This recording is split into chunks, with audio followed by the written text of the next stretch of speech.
Bonjour et bienvenue dans cette nouvelle vidéo, une suite à la vidéo sur la méditation.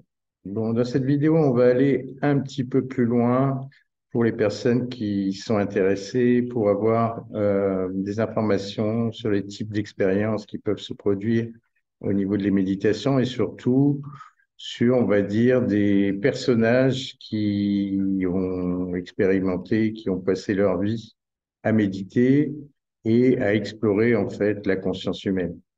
Donc, je vais vous parler de différentes personnes, mais d'abord, je vais vous parler d'un témoignage personnel et comment j'en suis venu en fait à, à rentrer dans ce chemin lié à la méditation et à l'exploration de la conscience.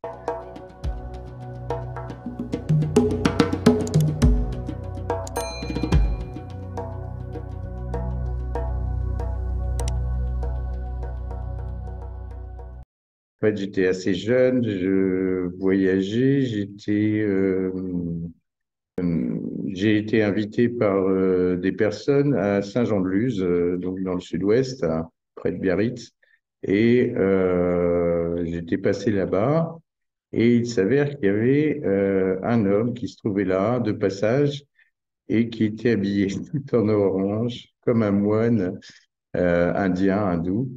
Et donc, ce que je me rappelle, c'est que bon, on avait échangé rapidement et puis on était allé se promener au bord de la mer, enfin, un petit peu avec une vue sur le port, etc.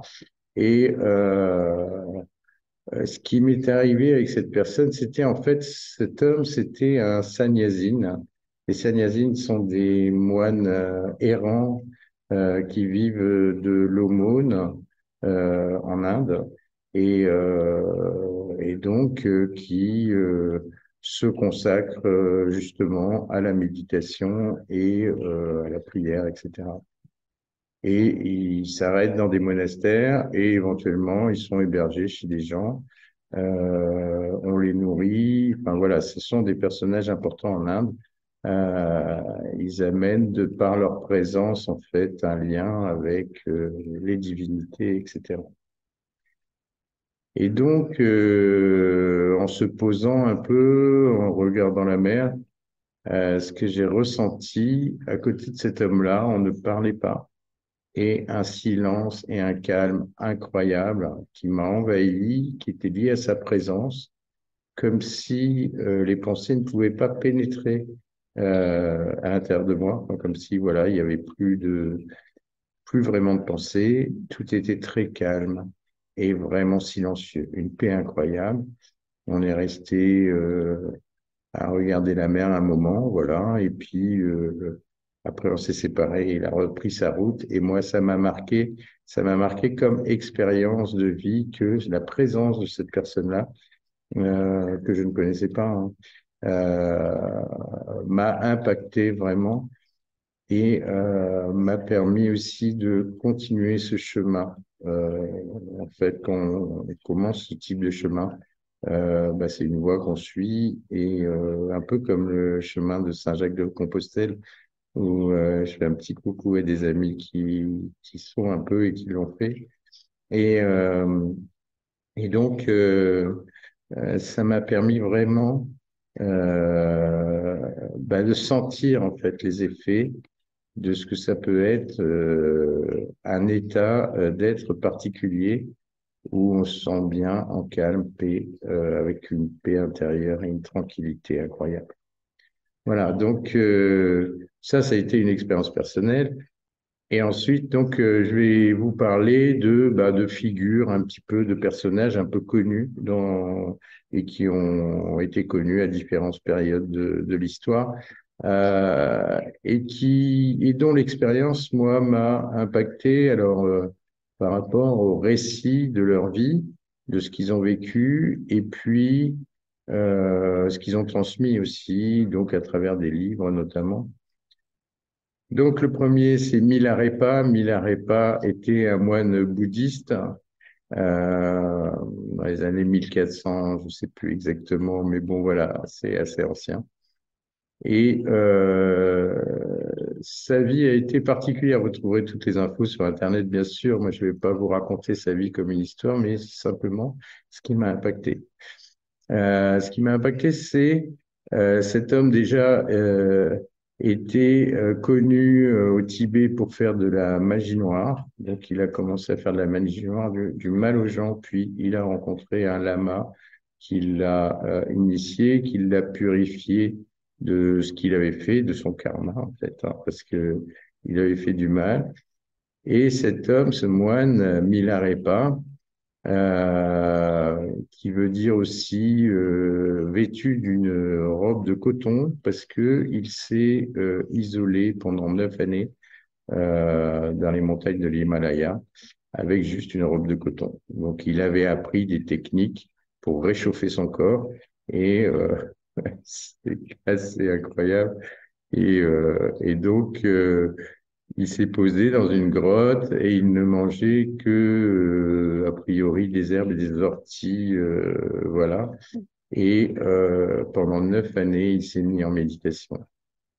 Alors, ce qui m'a intéressé, c'était le fait que le but de la méditation, c'est aussi de sortir du voile de l'illusion, que l'on appelle la Maya en Inde, et la posture et la manière de méditer lui a fait se confronter justement à cette illusion.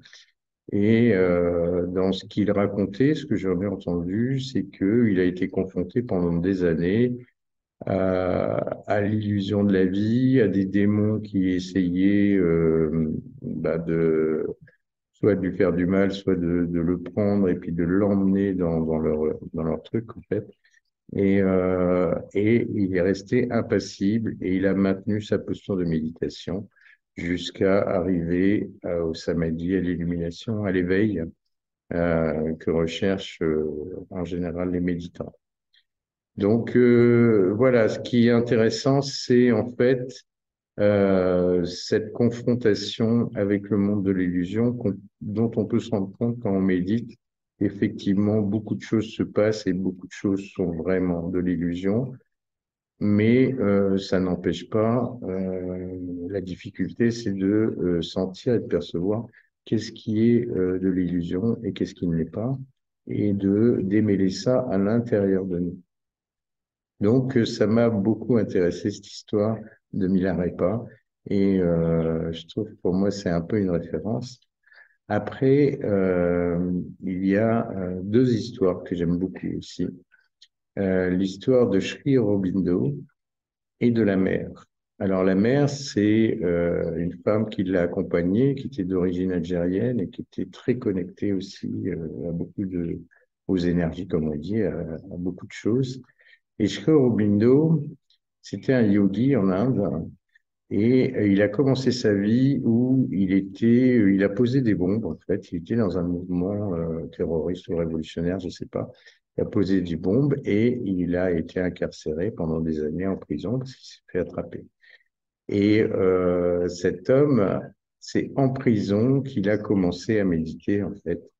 Et après, il n'a plus arrêté de méditer. Il a développé une sorte d'empathie et d'amour incroyable d'après ce que disaient les gens.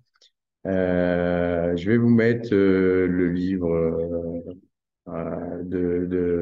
qui a été écrit par Satprem, un disciple de Sri Aurobindo, qui a écrit sur Sri Aurobindo et sur la mer, exactement, donc différents livres.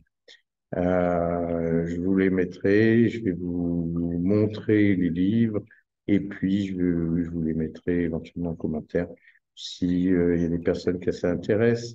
Ce sont deux personnes qui se sont attelées à travers les expériences de méditation, à décrire leurs expériences et, euh, et à essayer de les conscientiser, de les faire passer, de faire passer ces expériences dans un langage assez clair.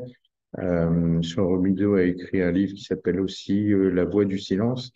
Et puis, la mère n'a pas écrit, mais les livres ont été écrits par Satprem, un de leurs disciples. Et les deux ont fondé une ville qui s'appelle Auroville en Inde, un ashram assez particulier qui peut être un peu des fois controversé, mais avec des expériences assez intéressantes. Pareil, sur Auroville, vous pouvez trouver beaucoup d'informations parce que l'ashram continue et a beaucoup de disciples avec voilà. Après, moi je rentre pas dans les détails sur est-ce que c'est bien, c'est pas bien, comment ça se fait. Après, c'est toujours géré par des humains et donc il y a des choses bah, vraiment bien intéressantes et d'autres beaucoup moins. Mais chacun a son point de vue là-dessus. Et la conception de l'ashram est intéressante, mais c'est surtout la vie de Sri Aurobindo et de la mère qui sont intéressantes. La mère a parlé justement qu'elle arrivait au niveau de la conscience jusqu'au mental des cellules, donc à percevoir le mental qui se trouve dans nos cellules et à aller au-delà. Alors moi, je ne m'attache pas spécialement à des mouvements, mais simplement les expériences qui sont retranscrites me parlent parce que j'ai forcément eu dans mon chemin des expériences, on va pas dire similaires, mais assez fortes de ce type-là. Donc voilà. Donc je souhaitais le partager pour des personnes qui pourraient s'intéresser à ce genre de choses.